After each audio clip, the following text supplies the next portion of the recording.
বিসমিল্লাহির রহমানির রহিম। তারুণ্য অধিকার সমৃদ্ধি।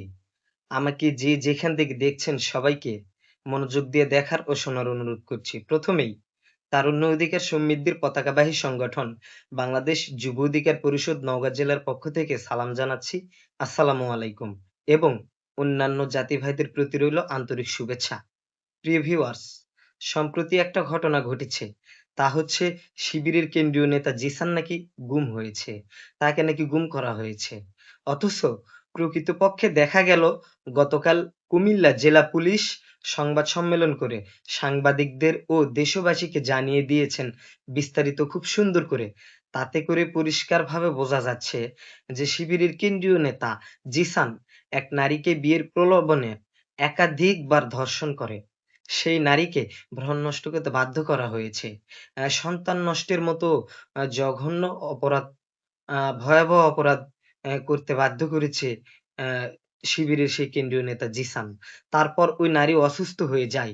আ অসুস্থ হওয়ার পর সুস্থ হলে বিয়ের কথা বলে বিয়ের জন্য চাপ দেয় বা বিয়ের কথা বলে তাকে। আরো কত কিছু আ ঘটেছে তাদের মধ্যে। পরবর্তীতে শিবিরের সেই কেন্দ্রীয় নেতা বিয়ে করবে না সেজন্য বা ওই নারীর সাথে ভয়াবহ প্রতারণা করে নিজে থেকে আত্মগোপনে চলে যায় এবং গুমের নাটক সাজানো হয়। মেডিকেল রিপোর্ট বলছে সে পুরোপুরি সুস্থ।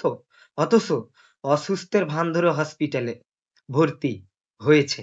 নিজ থেকে আত্মগোপনে চলে যায়। বিস্তারিত সবকিছুরই সকল তথ্য প্রমাণ আ সবকিছু হাজির করেছেন কুমিল্লা জেলা পুলিশ গতকাল এবং তাকে গ্রেপ্তার দেখানো হয় ওই নারীর মামলায়। কিন্তু জামাত শিবির সরকারকে দোষারোপ করে শিবির মিছিলও করেছে। তারা বলেছে সরকার নাকি গুমের সংস্কৃতিতে ফিরে গিয়েছে। সবচাইতে অবাক লেগেছে বিরোধী দলীয় নেতা জামাতের আমির ডাক্তার শফিকুর রহমানের বিবৃতি। তিনি দাবি করেছেন শিবির নেতা ধর্ষক জিসান নাকি অপহৃত হয়েছে। দেখেন, গুম বড় ধরনের একটা অপরাধ। আমরা চাই না বাংলাদেশে আবার গুমের রাজনীতি ফিরে আসুক।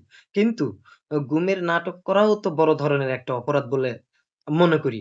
আজকে জাতি পরিষ্কারভাবে বুঝে গেল জামাত শিবির কিভাবে এরকম গুজবের আ প্রতারণার মিথ্যা ভুয়া রাজনীতিতে মেতে উঠেছে। চিন্তা করা যায়। সুতরাং এই শিবির নেতার বিরুদ্ধে যথাযথ আইন অনুসারে ব্যবস্থা নেওয়ার দাবি জানাচ্ছি।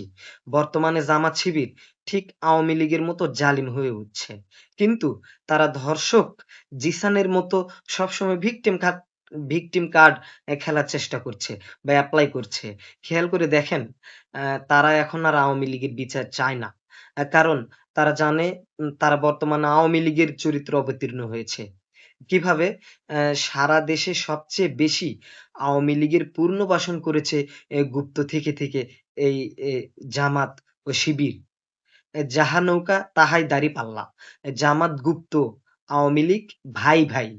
এই বাংলাদেশে যারাই আওয়ামী লীগের মতো জালিম হতে চাইবে, তারাই এই আওয়ামী লীগের মতো আ বাংলাদেশের সচেতন নাগরিক তথা সকল নাগরিকের কাছে থেকে বিতাড়িত হবেন ইনশাআল্লাহ। পরিশেষে বলবো, আপনারা মিথ্যা গুজব, বানোয়াট, ভুয়া ও প্রতারণার রাজনীতি থেকে বেরিয়ে আসুন। তারপর এ দেশ ও জাতির কল্যাণে রাজনীতি করুন।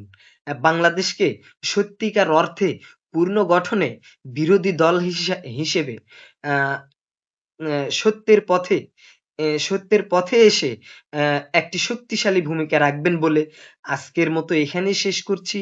জনতার অধিকার আমাদের অঙ্গীকার, তারুণ্যের অঙ্গীকার, দেশ হবে জনতার ইনশাআল্লাহ।